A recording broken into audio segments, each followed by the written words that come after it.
All right, well, sadly, my TIFF journey is coming to an end, but I have one more review from you from a little film that I saw at the beginning of the film festival. That was the Palme d'Or winner, the highly anticipated Anatomy of a Fall.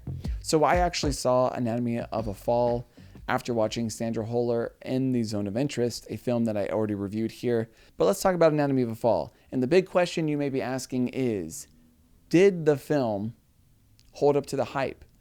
And my answer is, it did. But I wouldn't say it over exceeded the hype. For those who don't know, Anatomy of the Fall is directed by French director Justine Triet. The story follows Sandra, played by Sandra, a writer who lives in the French Alps with her husband and their visually impaired son, Daniel. Quickly, Daniel discovers his father's dead body, who has seemed to have fallen over a balcony ledge, and quickly suspicions arise with fingers being pointed directly at Sandra.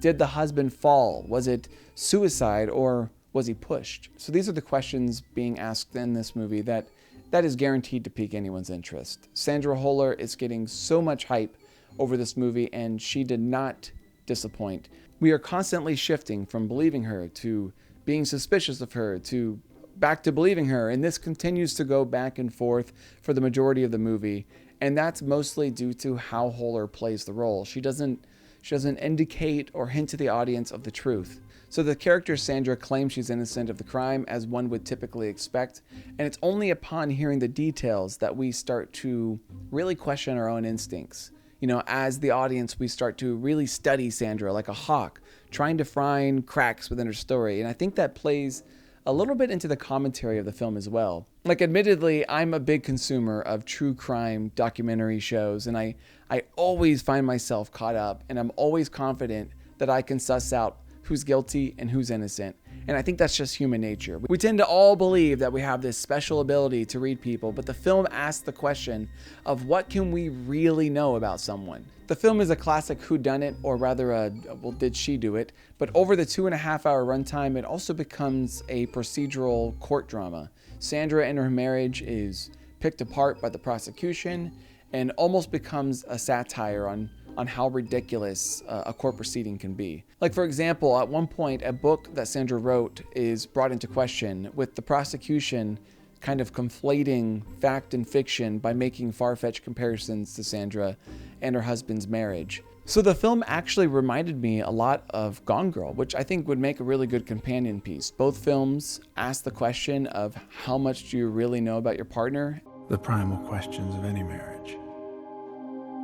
What are you thinking?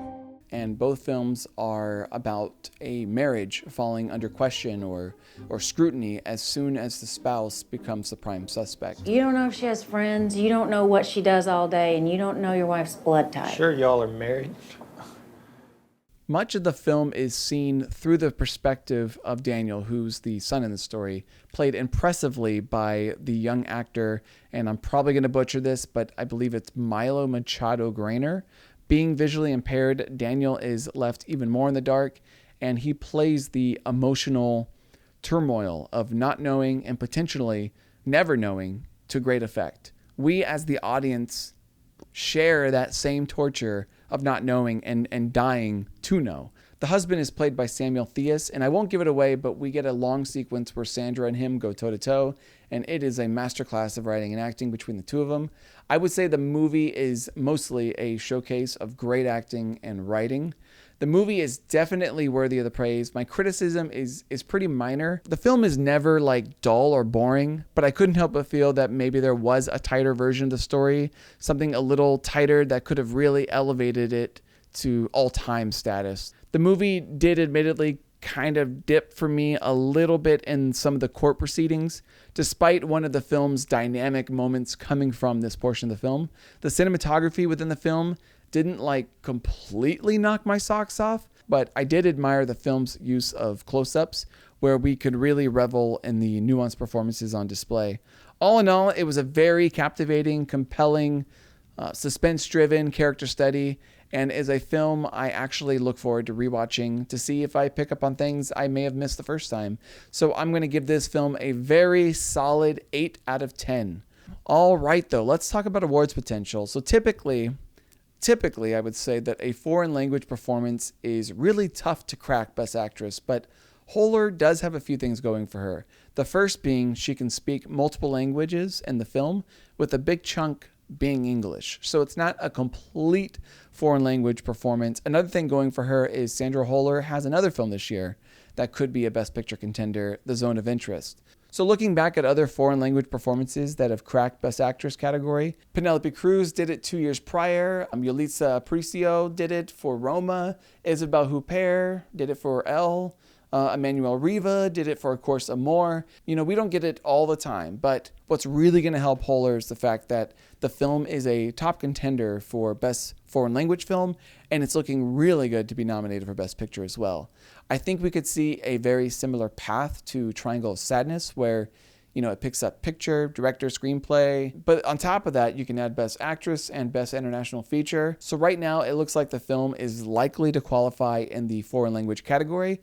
Oscar rules mandate that at least 51% of the dialogue must be in a language other than English. There's a lot of English in Anatomy of a Fall, but currently it looks like it qualifies under that rule. So assuming Anatomy of the Fall is nominated, I do give it the edge to win that category over The Zone of Interest, which, by the way, I just posted a review for, so check that one out. Looking back at previous years, you will see films in multiple languages be nominated in the category, but you have to go back all the way back to 2001's No Man Land to find a winner with multiple languages, that include English.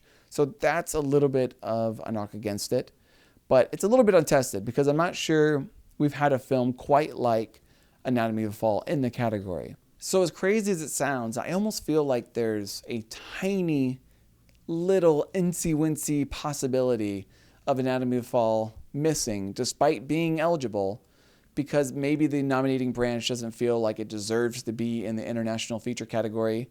I mean, we've had years before where like Lego Movie misses a nomination in the animated feature, and we've had like the Mr. Rogers documentary miss a nomination. So I'm just throwing that out there. So currently though, I would say the nominations that are likely are Best Actress, International Feature, Best Picture, Best Original Screenplay, and then you have to put Best Director as a possibility. So like 4 or 5 when it's all said and done. That's how I'm feeling today.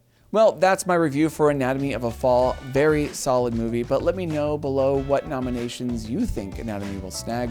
Follow me on Letterboxd or Twitter. I love talking movies with y'all, and I promise I do not bite. So links in the bio below. Thanks again for watching, everyone, and until next time, I'll see you at the Oscars, and hopefully, I'll see you at TIFF next year.